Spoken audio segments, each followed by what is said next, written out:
Hi అండి, అందరికీ welcome back to my channel Madhu Potti బ్లాగ్స్కి స్వాగతం. నేనైతే ఈరోజు అల్లం టీ చేస్తున్నానండి. అల్లం టీ సేమ్ ఇలాగే మీకు కూడా కావాలంటే నేను ఎలా చేయాలో చూపిస్తాను, మీరు కూడా చూడండి. నా వీడియో మీరు ఫస్ట్ టైం చూస్తున్నట్టయితే సబ్స్క్రైబ్ చేసుకోవడం మాత్రం అస్సలు మర్చిపోకండి. ఇప్పుడు అల్లం టీ ఎలా చేయాలో నేను చూపిస్తాను, చూడండి. స్టవ్ వెలిగించుకొని ఒక స్టీల్ గిన్నె పెట్టుకొని అందులో ఒక గ్లాస్ వాటర్ వేసుకోవాలి. వాటర్ వేడైనంత వరకు కొద్దిసేపు ఆగి, వాటర్ వేడైన తర్వాత 2-3 యాలకులు కూడా తీసుకొని అవి కొంచెం దంచి పక్కకు పెట్టుకోవాలి. అలానే మనం ఫ్రెష్గా తీసుకున్న అల్లం ముక్కను కూడా మనమైతే ఒక దాంట్లోకి వేసుకొని దంచుకోవాలి.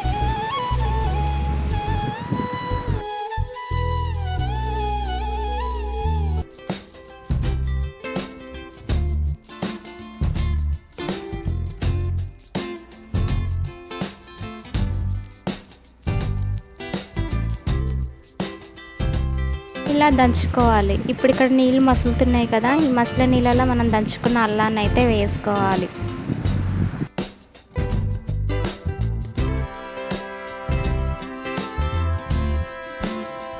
అలాగే ఇందులో యాలకుల పౌడర్ని కూడా వేసేసుకుందాం. నేనైతే ఒక 4 యాలకులు తీసుకున్నాను, అవి కూడా వేసుకొని ఇదైతే కొంచెం మరగనియాలి.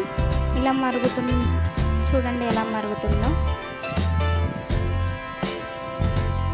ఇలా మరుగుతున్నప్పుడు ఇందులో మనం చాక్పత్తా కూడా వేసుకోవాలండి. అదేనండి టీ పొడి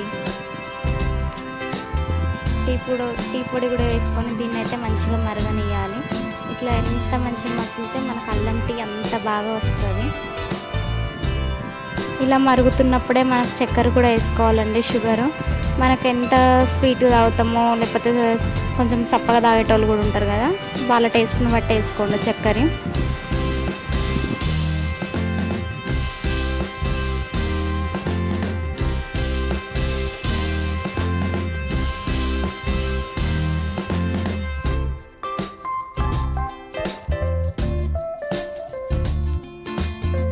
చూసారు కదండి ఎంత బాగా మసిలిందో. ఇలా మసులుతున్నప్పుడు మనమైతే పాలు పోసుకోవాలి.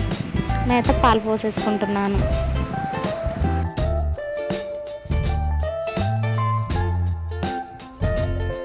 మనం పోసుకున్న పాలు కూడా అంత మంచి బాగా మసలాలండి. అలా మసులుతున్నప్పుడు మనం ఒక చిన్న చెంచా తీసుకొని దాన్ని అయితే మంచిగా ఇట్లా కలుపుతూ చాలాసేపు మసలనియాలి. అలా ఎంత మసిలితే మనకు అల్లం టీ అంత బాగా వస్తుందండి.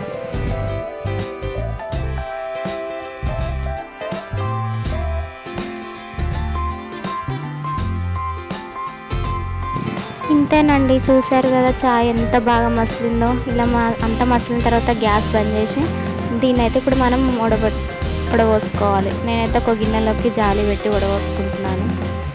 ఇలా అంత గిన్నెలోకి వడపోసుకున్న తర్వాత నేనైతే కప్పులలో పోసేసుకుంటా.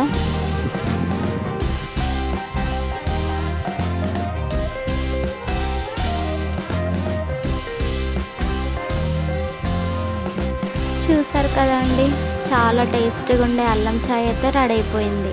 అంతేనండి, మీరు కూడా ఒకసారి ట్రై చేయండి. మీకు దగ్గు, సర్ది అలాంటివి ఏమున్నా ఒక్కసారి ఇలా అల్లం చాయ్ పెట్టుకొని తాగండి. నా వీడియో మీకు నచ్చినట్టయితే నా ఛానల్ని సబ్స్క్రైబ్ చేసుకోవడం మాత్రం అస్సలు మర్చిపోకండి.